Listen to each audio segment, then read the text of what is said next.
Hi, I'm Paul Twomey, the President and CEO of ICANN. Sooner or later you have to go for an organisation, I think. And I said to the board last year that I didn't really want to do another 3-year term. My term was, the term of that contract was coming up. And so I decided, look, it's better really to me to move on. There's other things I would like to do. I'm heavily committed to ICANN. I've been working here for 12 years in different ways around the ICANN environment. Do I think my work is done? I think the key thing that I've been trying to do is really turn around and build an institution that can support this community. And I think compared to where we were, 6 years ago when I was president, 10 years ago when I was chair of the GAC, it's an amazing difference. I mean, this is now an established organisation. It's financially sound, it's organisationally sound, it's professional, it's recognised around the world globally that this is the institution that coordinates the Internet's unique identifiers. Some may not like that, but they have to live with it because it's become what is, it's become the reality. And so I think that's what I've made a big contribution towards. I mean, supporting a huge community, making that happen. This year we've got a lot of big issues, the new generic top-level domains, internationalised domain names, country codes, seeing the joint project agreement with the United States government come to its conclusion. So the board's asked me to please stay on and keep delivering some leadership to that, and I think that's important. The other thing I want to make certain is a very good transition as the board looks for a new president and CEO. Keep a steady house, business as usual, and then when the new person arrives, spend time with them, help do the transfers, help pass on relationships and knowledge, so that there's a smooth transition and everybody can have confidence that the organisation is going to keep moving smoothly. I think we're going to be a busy year. The RAA process was, I made a speech, I think it was in March 2007, specifically calling for extensive review of the Accreditation Agreement. Particularly with a mind towards consumer protection, registrant protection in particular, and listed out a series of things that I thought were important. There's been a whole series of dialogue with the registrars with whom we have this agreement, which is a contract with over 1,000 parties. And they've talked through a lot of issues that they thought were feasible. That's eventually, they had to talk through that with the other constituencies, intellectual property, business constituencies, non-commercial constituencies, the registries, and eventually come through with an amended set of principles which they have approved and which the board has just today said it would like to, very warmly welcomed, and will look now to have some consultation on the usual public process of 30 days. Is there more to be done? Absolutely. And I don't think anybody was saying that this was the final piece of work. This was the start piece of work. Let's get a number of things changed, a number of amendments. Then let's start the process again. Let's look at this idea of a charter of rights for registrants and start to put that in place. I think the key thing here is that registrars, the vast number of registrars want to ensure that there's good behaviour. The vast number of registrars want to ensure that there is no free riders, that there are no poor performers amongst the registrars who drag everybody else's reputation down. And so I think this is a really good example of what we can do together to deliver a real bottom-up participatory sort of compliance regime. I think the highest point in this meeting in Mexico City has been the board approved a global policy for the allocation of the final set of blocks of Internet Protocol version 4 addresses from the IANA repository. So the IANA repository, we hold the unallocated IP address blocks, and they are allocated out under global policy to regional Internet registries driven by a usage algorithm or protocol. The regional Internet registries, the 5 regional Internet registries in the world, through a bottom-up process, have agreed a mechanism whereby when we get to the end of IPv4, the last set of blocks will be allocated equitably to each of the regional Internet registries. This is a really significant issue for 2 reasons. One, it gives clarity and certainty as to what will happen as we move towards depletion of IPv4. Which will take place in the next couple of years.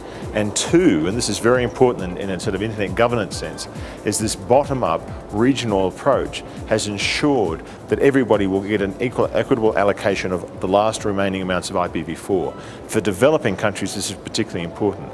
So for the regional Internet registries that are serving the developing country, particularly the ones for Africa, for Latin America, and for parts of Asia Pacific, they are going to have enough IPv4 address to deal with the demand they have to deal with, and will give them a longer period to be able to make that transition through to the new protocol, IPv6.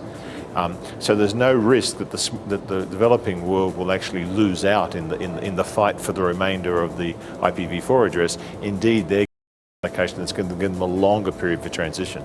I think this is a very important decision. It's a really responsible decision for the world environment as we see it.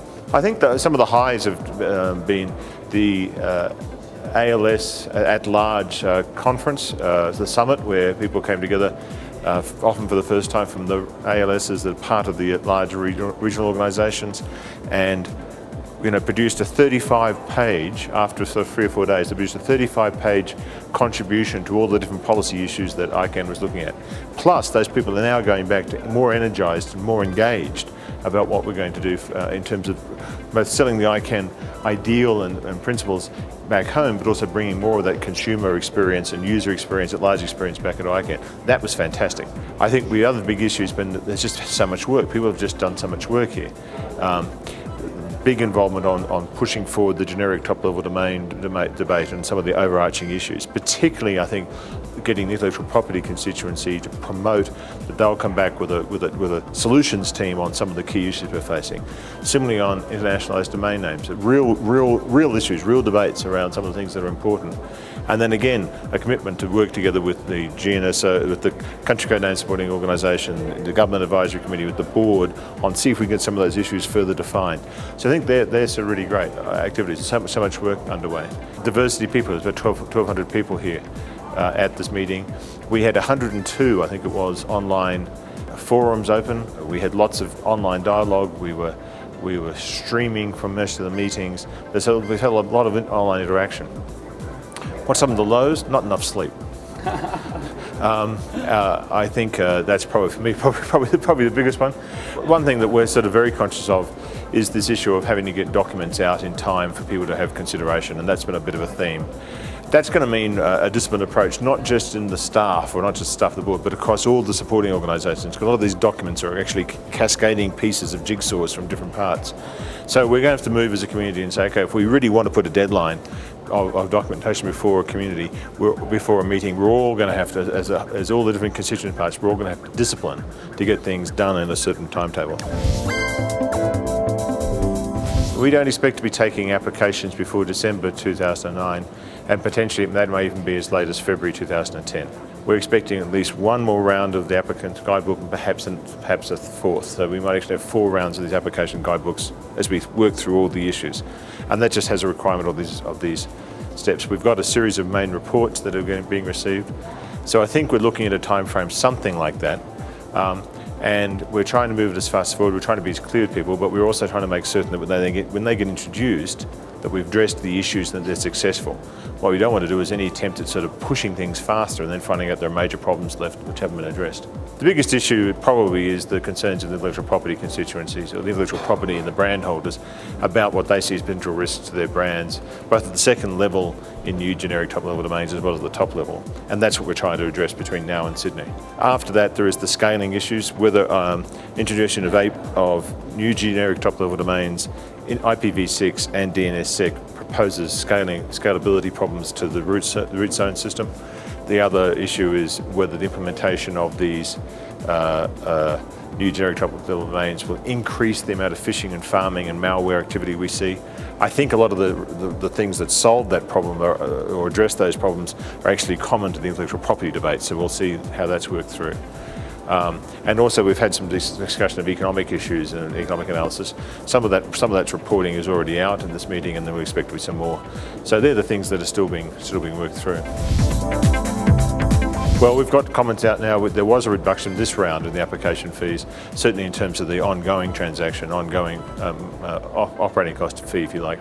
The actual application fee itself, again, the principle there is cost recovery, and there's been a lot of detail out on that. There has been some pushback again, and some arguments for different tiers of type of fees. But I think the people who are making those cases really have to address 2 big issues. How does it remain consistent with the policy around cost recovery? And how do you do it in such a way that it won't be gamed? To give you an example, you might say, well, okay, it should be $185,000 for people in the developed world, but if you're in a developing country, it's $20,000. The result, of course, which is in a global technology with an entrepreneurial community, is that we'll have thousands of applications going out of the one country in Africa or in Latin America or something. And you'll end up with a gaming of the system. So that's drawing that line is the key for any of the people putting recommendations to us on a change to that pricing. Well, in Sydney, which is in June, the main thing we'll be looking at, I think, is the IDN CCTLD's fast track. I think that's the policy around that is going to be pushed even further. I think also the generic top-level domain, we expect to get back some more detail on some of these overarching issues, particularly on the scalability issues, the technical scalability issues, potentially on the security, malware type questions people ask, and most importantly, I think on this set of materials that we're expecting, or set of recommendations we're expecting from the intellectual property constituency and the other experts they're going to bring together on intellectual property issues. So these are 3 or 4 of the overarching issues that we've identified are important for new GTLDs. There'll be another round of that applicant guidebook that people will have a chance to look at and express. So that'll be a good further discussion. I think that's they're probably the two big topics, and we'll see whether we can push things forward. Sydney, by the way, happens to be my hometown, totally coincidentally, and is a beautiful place, very diverse place, a very multicultural place, and I'm sure people who make the trip to Australia for that meeting will find it a great experience. Be engaged, pay attention, and be part of what we're trying to do. We're a very open organisation. We're open to all stakeholders. Where our key supporting organisation that deals with generic top-level domains is actually creating new constituencies. Several of them have been created just in the last week or more. And I think what we're doing in generic top-level domains and what we've just done, and very importantly for Internet Protocol version 4. These things are really big stories in terms of how we're changing the space of the internet, the space in which people will be able to interact in the next 20 years. More real estate, if you think about if you think about top-level domains, it's almost like real estate. Real estate in character sets that you yourself write in, not just in Roman character, but Chinese, Arabic, Hindi, or Indian or Cyrillic. And then also with Internet Protocol version 4, and particularly version 6, more and more Internet Protocol addresses available for not only more people on the internet, but more devices on the internet. Paul, thank you very much for your time. Hope to see you next time in your hometown. Thanks, Dave. Bye-bye. Bye-bye.